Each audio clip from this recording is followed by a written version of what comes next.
Regardez le nombre de maillots bleus. 1, 2, 3, 4, 5, 6 pas 6. Lagoutin est là, Marcato est là, Leukemans est là, Rico est là. Van Leyen qui travaille à l'avant. Visconti est là, intercalé parmi les maillots rouges et blancs de chez Aquasapone.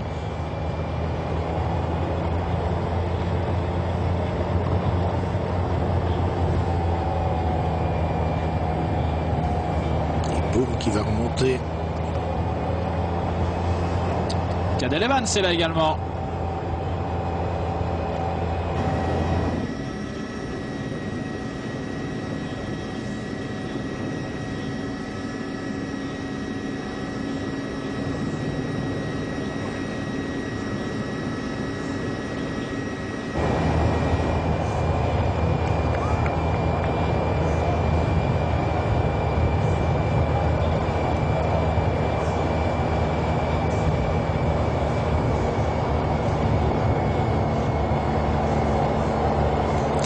Langenecton en deuxième position.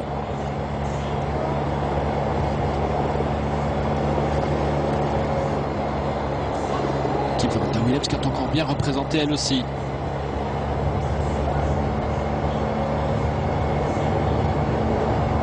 Jeu de placement qui est très important maintenant. Dans une portion, on est en léger faux plat descendant. Il faut essayer de rester à l'avant du peloton sans se faire enfermer. Et puis on quittera la chaussée principale, on va se bifurquer légèrement sur la gauche et là dès le pied on aura les pavés. Ah, les pavés qui n'ont rien à voir avec ceux de Paris-Roubaix, mais ça va quand même changer totalement la donne dans cette ascension. Oui, et je pense que cette année-ci, à cause de travaux, au lieu de prendre l'ascension directement à gauche, on va tourner derrière le casino, si je ne me trompe pas. On arrivera quasiment à l'arrêt. Exactement, c'est une grosse différence.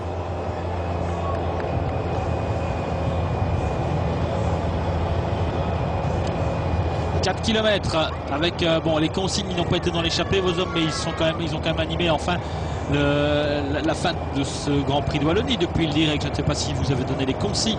On a vu Bellemakers, on a vu Dox, on voit maintenant Delphos. Oui, effectivement, on les a vus, mais la course n'est pas finie, il faudrait les voir jusqu'en haut.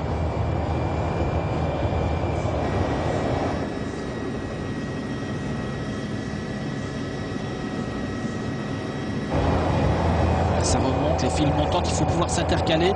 Remonter, Visconti est toujours là, bien placé. Sans équipier.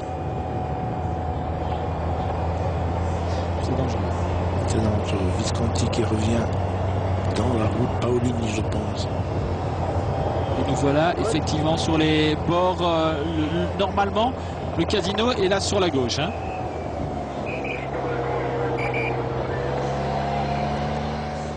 Et donc on prend comme d'habitude. Oui. Donc il y a une petite chicane avec les travaux, mais pas plus. Et nous voilà à 3 km, on est au pied de la Merveilleuse. On entame l'ascension avec Lagoutin en tête. Avec Marcato qui est là et ça va repartir à nouveau. Les Vacances Soleil ont décidé de faire le sprint et de faire le tempo. L'ascension à fond maintenant.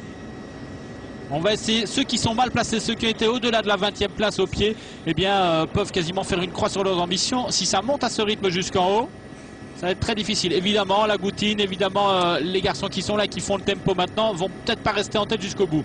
Cadel Evans qui est là, hein, 25e position. C'est Westra qui emmène pour l'instant.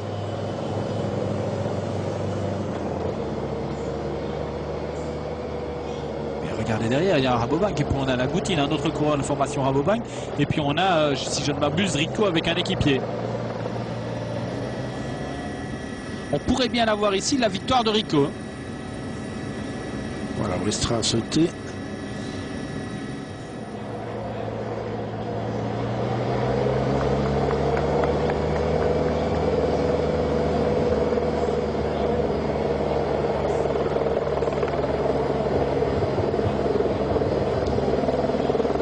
Qui depuis qu'il est revenu après sa suspension, rappelons quand même qu'il a été contrôlé positif à la Serra 3e génération, ou plus haute 3e génération, depuis qu'il est revenu, il a remporté 6 courses, hein, notamment des étapes à la semaine lombarde, une étape autour du Trentin, une étape et le classement final au Tour d'Autriche. On se demande même pourquoi il s'est dopé. Non mais il gagne plus Ah, il y a eu une étape, je pense que c'était au Tour du Trentin, où on a eu Rico Basso-Vinokourov.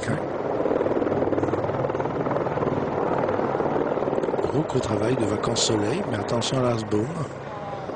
Et pour compléter le dossier Rico, on rappellera quand même que sa copine, sa compagne Vanina Rossi, avait été contrôlée positive à la Serra lors d'un contrôle consécutif à la 2e place au championnat d'Italie de cyclocross en janvier. Qu'est-ce que vous voulez dire par là? C'est une maladie familiale.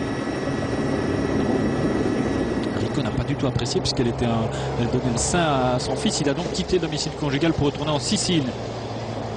Et finalement, eh bien, la contre-expertise s'était révélée non positive. Ista qui est très bien placé aussi, on a vu en tête de groupe. Pour ceux-ci, c'est fini. Geert Verheyen qui passe avec le masque. Champion de Moldavie qui est là également. Attention, attention.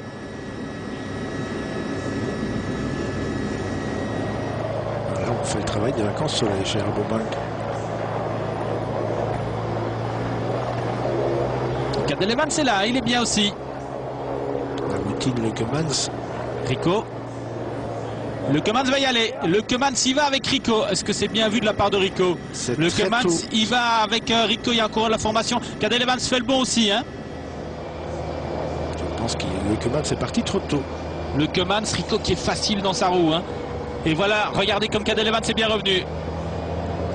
Il fait l'effort, mais où est Visconti? Il est là et lui a du mal à combler. On arrive au virage.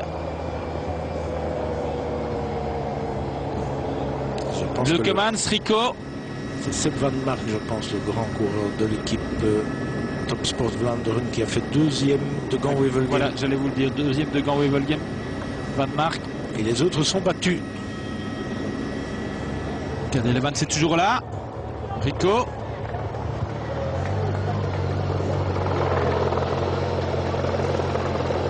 Marc qui a du mal, hein, qui a du mal à s'accrocher. On est à la flamme rouge.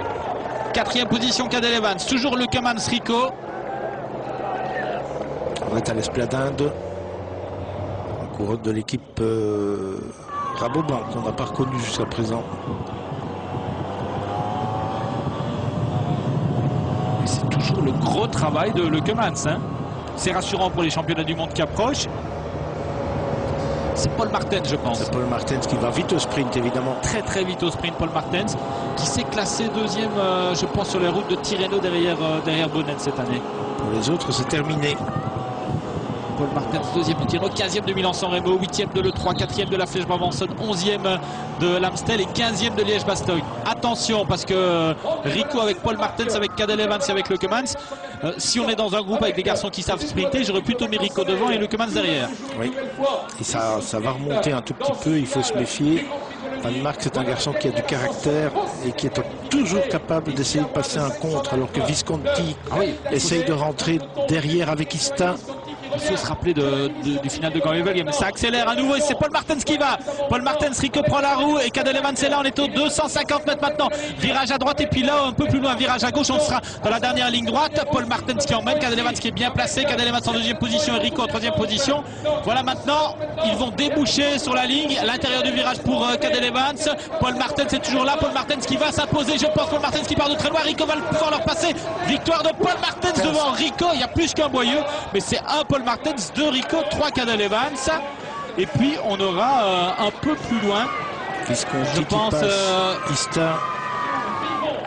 Visconti, on a Julien Simon, on a Leukemans, on a Ista, on a Van Mark, on a Jürgen Roelands également. Toujours important d'être à l'intérieur du virage, mais finalement celui qui a pris l'intérieur c'était Paul Martens, c'était Cadel Evans et c'est quand même Paul Martens qui s'impose. Le voilà Paul Martens. Et finalement Rabobank a bien géré la chose. Voilà Paul Martens qui grimpe bien, qui est très rapide au sprint et qui finalement s'impose devant Rico. Voilà, et donc, un Paul Martens, 2 Rico. 4 de l'équipe Rabobank pour quelques millimètres. Et on revoit ce sprint avec le plan d'hélicoptère, Paul Martens et Rico. C'est toujours un sprint particulier ici parce que d'abord on termine une ascension et puis 2, il y a ce virage qui est là. Absolument, c'est un coureur très régulier et qui qui a de multiples qualités, par conséquent, et gagner en plus le Grand Prix de Wallonie, ben c'est presque la cerise sur le gâteau.